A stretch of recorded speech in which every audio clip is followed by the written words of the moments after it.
Halo semuanya, hari ini kita akan membahas salah satu program yang sedang hangat diperbincangkan, program makan siang bergizi gratis.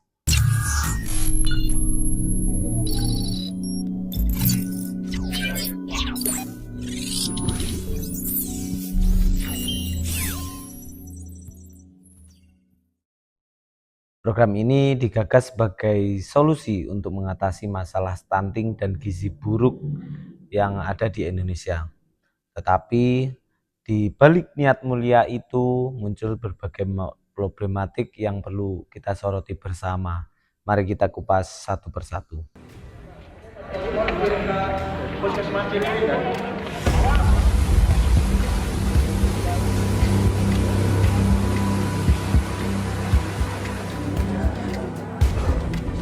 Lemes Lemas. kayak mau mual. Nah, mungkin buat teman-teman yang gelisah terkait program makan siang bergizi gratis ini, eh, apa sih yang sedang kalian rasakan gitu? Apakah ini berdampak atau malah sebaliknya? Jadi buat teman-teman bisa komen di bawah, nanti kita bisa diskusi. Terima kasih. Problematik utama yang sering jadi perdebatan adalah dari mana anggaran program ini akan didapatkan. Menurut data, program ini diperkirakan membutuhkan dana hingga sekitar 450 triliun per tahun.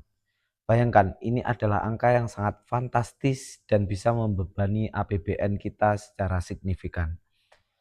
Jika APBN kita tahun 2024 sekitar 3.325,1 triliun, maka 450 triliun ini setara dengan sekitar 13-14% dari total belanja negara.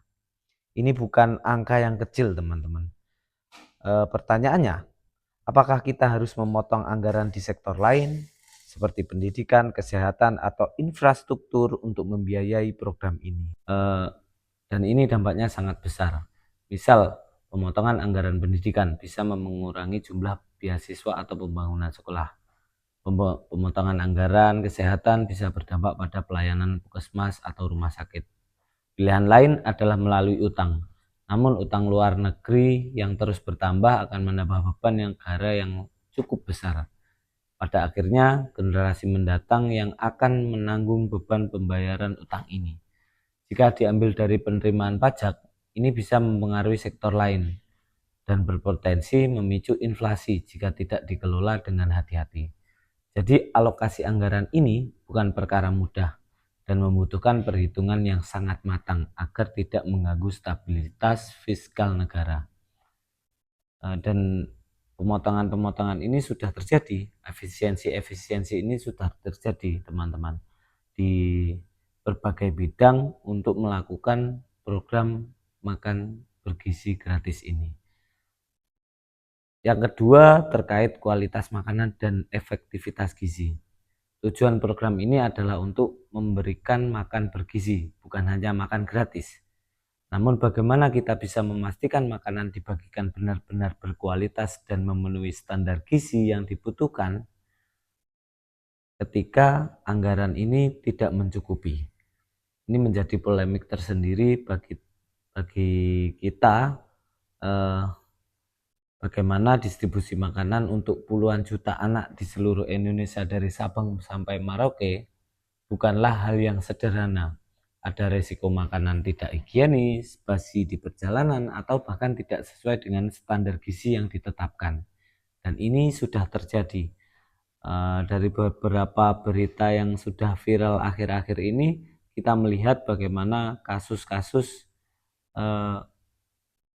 program makan siang bergizi ini berdampak pada keracunan di beberapa sekolah.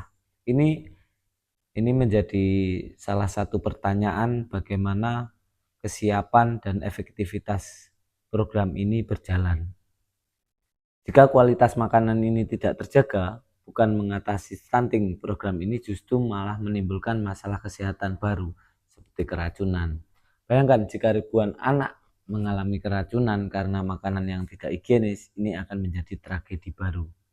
Data menunjukkan bahwa kualitas dan keberlanjutan pasokan makanan di daerah terpencil seringkali menjadi tantangan besar. Standar gizi untuk anak balita berbeda dengan anak sekolah dasar. Standar gizi sekolah dasar berbeda dengan sekolah menengah dan seterusnya. Menurut data yang ada, masih banyak daerah yang memiliki data ganda atau tidak akurat mengenai jumlah anak yang membutuhkan. Tanpa data yang valid, ada potensi besar program ini tidak tepat sasaran. Mereka yang benar-benar membutuhkan mungkin tidak mendapatkannya, sementara yang tidak membutuhkan justru menerima. Ini akan menciptakan ketidakadilan dan inefisiensi. Solusi untuk masalah ini adalah dengan melakukan audit yang menyeluruh dan terintegrasi. Tanpa data yang akurat, program ini bisa menjadi proyek bocor di mana dana tidak bisa sampai kepada yang berhak menerima. Nah, ini kita akan beralih kepada perbincangan alternatif dan jangka panjang. Mungkin ada cara lain yang lebih efektif dan efisien untuk mengatasi masalah gizi.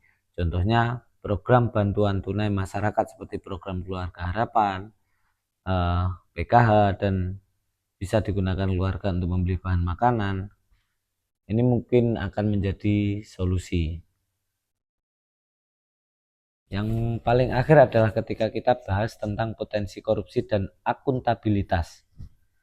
Dengan anggaran yang sangat besar, potensi terjadinya korupsi dan penyelewengan dana sangatlah tinggi.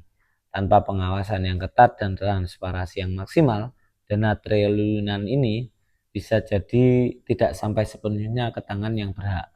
Siapa yang akan mengawasi proses pengadaan bahan makanan, distribusi, dan penyaluran? Ini diperlukan mekanisme pengawasan yang kuat, baik dari internal pemerintah maupun dari masyarakat sipil untuk memastikan setiap rupiah yang digunakan itu dengan benar dan tepat sasaran. Butuh kajian mendalam dan transparansi. Program makan bergizi gratis memiliki niat yang baik, tapi implementasinya penuh dengan tantangan. Tanpa kajian yang mendalam dan transparansi yang tinggi, program ini bisa menjadi bom waktu yang akan membebani negara. Kita semua berharap bahwasanya program ini bisa berjalan dengan sukses. Tapi jangan sampai niat baik yang berujung pada masalah baru ini bisa terus-menerus berkelanjutan.